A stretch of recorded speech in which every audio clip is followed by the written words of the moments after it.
NBC Magazine with David Brinkley premieres Friday, September 26th.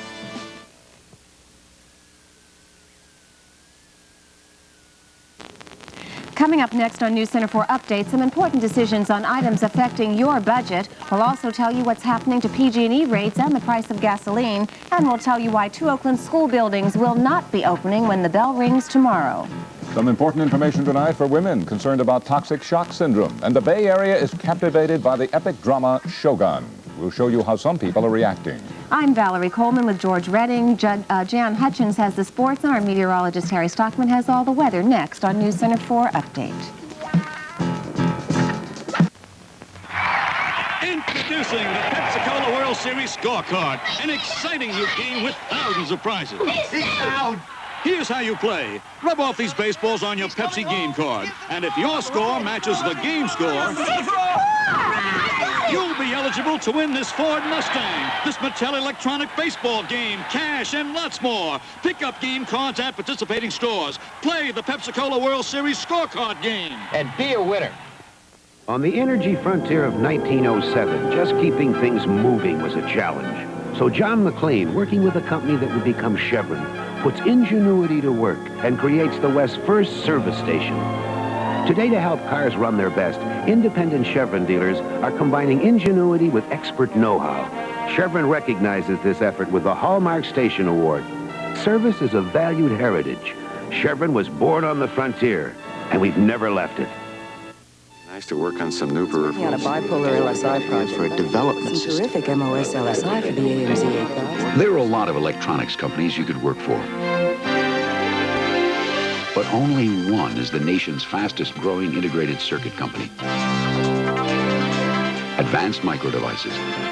It's not the easiest place to work, just the best. Join Advanced Micro Devices and catch the wave. This is News Center 4 Update with Valerie Coleman and George Redding. Good evening, everyone. State authorities have closed down parts of 2 Oakland schools for fear that they might collapse on students. The schools involved are Oakland's McClyman High School and King Estates Junior High. The gym at one and the bleachers of the other were built on shrinking concrete. Now the state officials are studying the buildings put up about 20 years ago. One such was the Antioch High School auditorium, which collapsed last spring. A sharp-eyed student warned others just before that accident happened. With the 2 Oakland buildings closed today, 6 Bay Area schools have now been affected by the hunt for unsafe buildings. George? Somewhere in the Bay Area tonight, there is a thief or thieves who may be scratching their heads, maybe even thinking twice about their dastardly act. They hit the Temple United Methodist Church in Lake Merced sometime during the night, crowbarring their way into the office and ripping off an expensive-looking machine with the fancy-sounding name of TTY. It is a cradle that holds a phone for the purpose of transmitting typewritten communications. Certainly an important tool that allows deaf people to talk on the phone. It's worth probably nothing to a thief, but it will cost the church $525 to replace. Just last year, the church, which recently initiated extensive services for the deaf, had all of its typewriters stolen. Meanwhile, it could be stolen cocaine that Marin County Police have on their hands tonight after the largest coke bust in county history. 4 suspects were arrested trying to sell their cocaine to undercover cops. Police say it's unusual for people trying to sell this much cocaine, since most large shipments come into the country pre-sold. They had coke that apparently was hot because they were dealing with absolute unknowns for large quantities of money. $32,000 a pound, and they had 9 pounds to sell. It's a lot of money. It is a lot of money. In jail right now are Mike Gade of Petaluma, Fabian Arboleda of Mexico, and Jesus Laquea of Union City and San Salvador, and Gary Kircher of Petaluma. All are being held on $50,000 bond. Police think the cocaine might have come off the marijuana-filled boat that was raided in San Francisco just last week. We have been telling you about this story a lot. You've been doing a lot of watching because it was another record-breaking night for the ratings on Shogun. That is the epic drama made for television. News Center 4's Carl Sonkin reports that may mean that more than just a lot of people are watching TV. Shogun. If the television ratings are right, it may be changing the way that we live right here in the Bay Area for this week.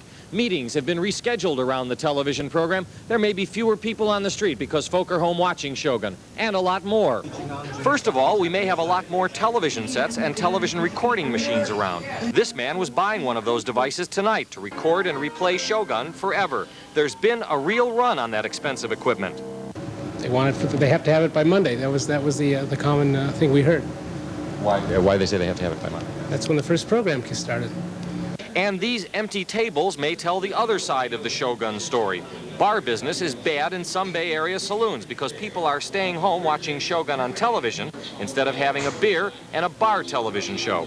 There's just nothing been going on. Absolutely nothing. Even the football can't drag them in. But there are those places that are capitalizing on Shogun, like this Japanese restaurant on Polk Street.